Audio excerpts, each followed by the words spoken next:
to record this part of the session because I want to explain to you what CUPS is. Yes, Carter, do you have something you question about? It says that the recording stopped. Oh, there it goes. Started again. It stopped and then I restarted it. I just wanted to like separate this one out. But thanks for letting me know, my friend. We're going to go ahead and we're going to talk to you about what is CUPS, and we're going to be using that by giving you a rubric of what CUPS actually is.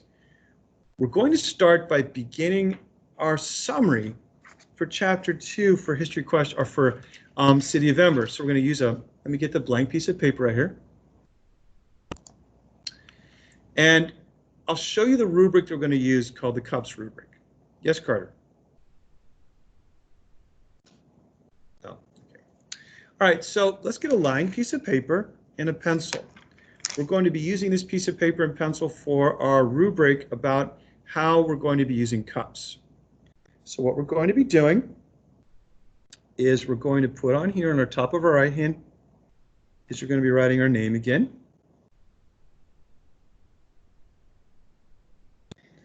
We're also going to be putting our date, which is the 10th.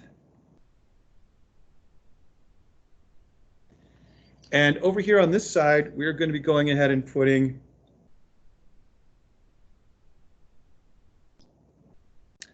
Carter, if you don't, looks like some people might be running out of paper. That's okay. If you need to, we'll record these so you have them. And then when you're able to get some more paper, or if you need some additional paper, you can do it then. But just follow along with us right now. If you don't have a specifically lined piece of paper, but you have blank paper from something else that you can use, just go ahead and use that. If you need to tear out a note page of paper from your notebook and to use that, that's fine too. So no worries. Any paper will work in a jam if you need to for right now. Here, we'll do this right now. Over here, we're going to be putting Ember. And you can do City of Ember or COE. Summary. Chapter 2. And this is our part 1. We're going to do 2 parts of the City of Ember chapter. And so I want to make sure that you just have part 1 for this part.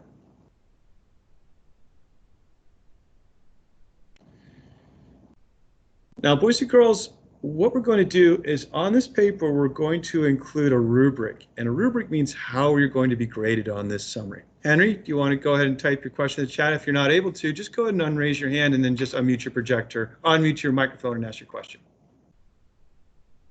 Sorry, I didn't raise my hand.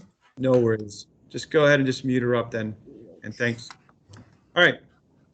Let's go ahead and take a look at the very bottom of our page. We're going to, well, let's start by putting in some spaces for our summary words and summary sentence, and I'll show you the rubric I'm talking about. So on the very top here, we're going to put summary words. These are the words we're going to write when we write our summary. And I'll explain about that in just a minute. Then down here, we're going to put our 12-word summary sentence. And I'll explain that too. What I really wanted to focus in though on this, for this part of the lesson, is about my rubric. Now we're going to leave some space here for our summary sentence, and then down here we're going to write the word rubric. You've probably heard this before in 4th grade. If not, now you will.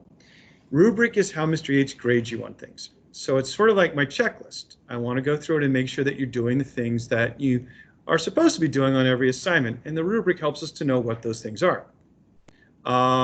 If you have your hand raised, I see a hand raised, but I'm not sure exactly who that is.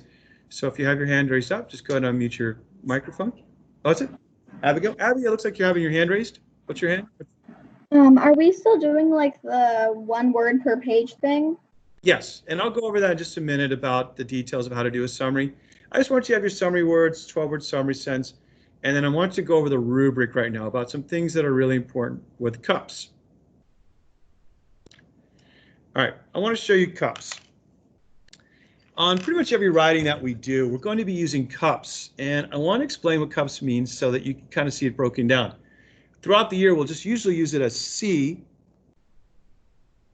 in our rubric, and that stands for CUPS. and cups itself stands for something too. So I'm going to explain what those are. And after I explain it, we'll take a little stretch break for a second, and then I'll give you the assignment for the summary and the question of the day.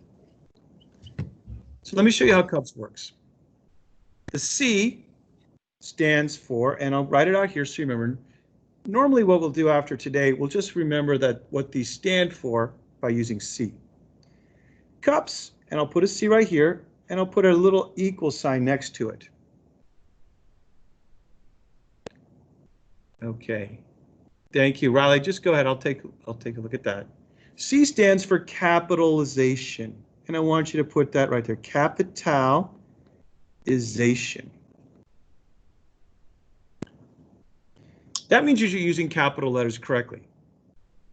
At the beginning of a sentence, either the name or a title, or any other time a capital letter is appropriate. Capitalization is the C in cups. The next thing I want you to do is I want you to write U underneath the C. The U stands for usage. And that's a fancy way to say we want to make sure that your sentences, when you write, make sense and sound correct when you read them out loud. That means you're using our language correctly. A good example would be saying, like, instead of saying you are, you would say you am. Like if I said to Ms. Church, you am here today, that doesn't sound right. That's a usage issue. When you use some of our words incorrectly, that's when it doesn't sound correct. So that's usage. P stands for punctuation. That means I remember to use periods, commas, question marks, or exclamation marks when they're appropriate. P is for use of punctuation correctly. Excuse me. S stands for spelling.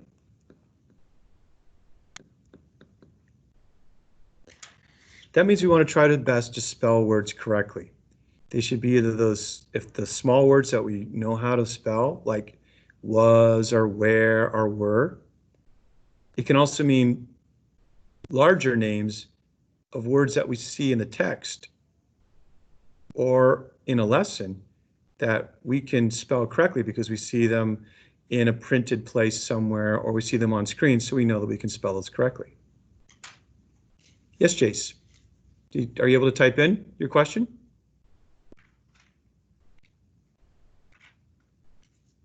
It's not letting me type in chat. It says only owners can message to this channel. Okay, thanks for letting me know. We seem to have a problem with some people being able to chat and some people not. And I've let people know that some of them. I let our tech people know about that. So we're trying to work on that right now. So just go ahead and raise your hand if you're stuck and you're not able to chat right now. We'll try to figure it out. There's some settings we need to work on and make sure everyone's able to. Let me go over cups. Or Jace, did you have a question? Derek, looks like you're working out okay, so you don't need to test anymore. Jace, did you have a question still?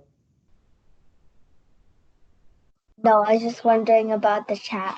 Okay, and that's what's going on. We're just having some issues with that, so we will see what's going on.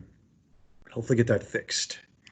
Okay, so boys and girls, our rubric for our summary words and summary, 12-word summary, they are going to be using C, cups, capital letters, usage, punctuation, spelling. We want to be really careful when we write our summary today on that. So let me go ahead and do a stretch for a second. We'll take a little stretch break. I'm going to stand up and stretch. And then what we're going to do is start. So what I'll do is then when we do our stretch here, we'll go ahead I know some of you are having some trouble seeing. You should be able to see it now right here. And I'm going to take a little stretch on this one. You got cups, that's great. Just like this. You should be able to see it on your screen right now. All right, let me stretch up, move a little bit, stretch my hands, fingers. Let me take a look at my agenda to make sure I'm seeing what's going on next, to make sure that I am on point. All right, so boys and girls, what I'm going to do is, I think what we'll do is I'm going to give you a few minutes of a little break, a little stretch break, a little moving break. At 11 a.m., I'll restart our meeting because I want to make sure I'm staying on schedule as best as I can. So we'll introduce our Chapter 2 summary, Part 1, and also our question of the day. So we'll be back in about 5 minutes. If you need to get up, get a drink, use the restroom, this is a great time to do so. So I'm going to go ahead and end the meeting right now, and we'll bring you guys back at 11 o'clock in about 5 minutes. Bye-bye. So let me make sure I end the recording too.